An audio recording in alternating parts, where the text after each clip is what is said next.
Pico here with Aaron Carters, the senior game designer for Supernatural Sims 3. What will be the future of this? Hopefully it will be amazing. I think people are going to have a lot of fun playing our game. What are some of the new features?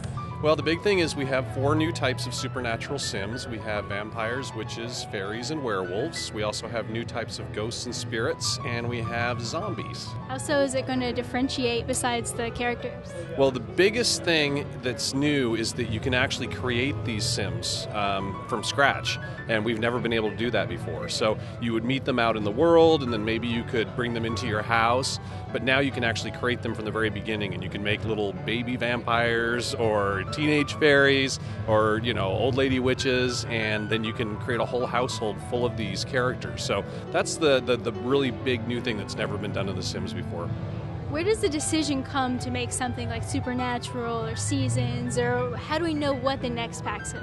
Oh, we don't. It's a mystery. But no, we actually talk a lot about what things our fans want when we read the forums, we listen to the community, and we try and give them as much as we can. And these were 2 themes that were really exciting to us and to the community. What about stuffs packs?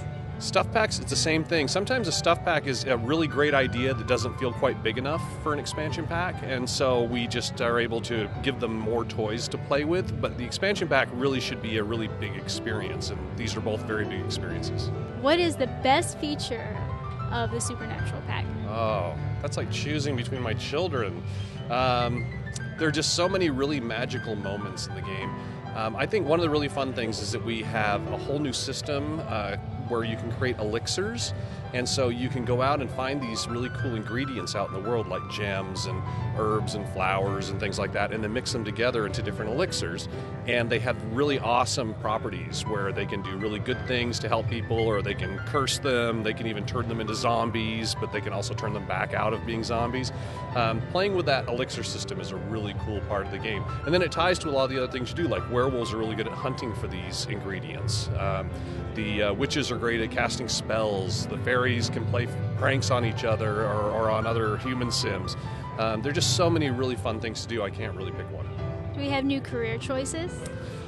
We have a fortune teller career, and the fortune teller career is really exciting because it branches out. You can start out by telling fortunes and then become a real psychic, or you can become kind of a sham psychic who just steals people's money and tells them what they want to hear.